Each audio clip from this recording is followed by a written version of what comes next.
So we've now got to the stage of finishing the rib structure for the new violin. And I think it's always surprising with violins, and you think how long they last for, and these ones that have been around for 400 or 500 years. And the ribs are really just over a millimetre thick generally, and kind of vary around there. But if you think of that ease of flexibility, that's just an offcut I've got left from making this one. And I think it's incredible that something just over a millimetre is so important to the core structure of the instrument and how long these are around for. And obviously, you know, rib cracks have happened to historical ones a lot. But overall, you know, having that flexibility and having that really contributes to the resonance, and also allows all the other parts to send the vibrations through to connect other parts of the instrument together.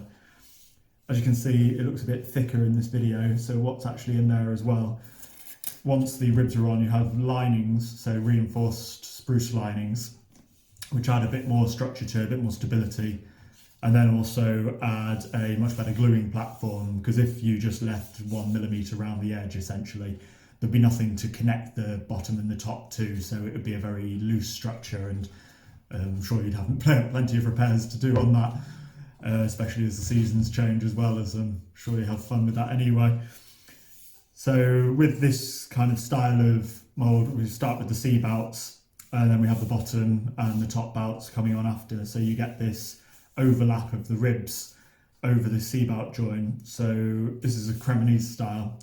And so what we end up with is just the ribs on the bouts and the C ones tucked in and hidden as a little V.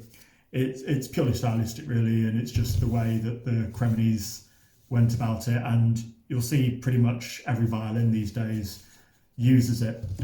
The only alternatives are, for example, in Bresham making, they used to do it without a mould, I think a lot, if not the majority of the time, and you'd bend the C ribs round in, and so you'd end up with a join down the centre, so you'd see half of each rib there.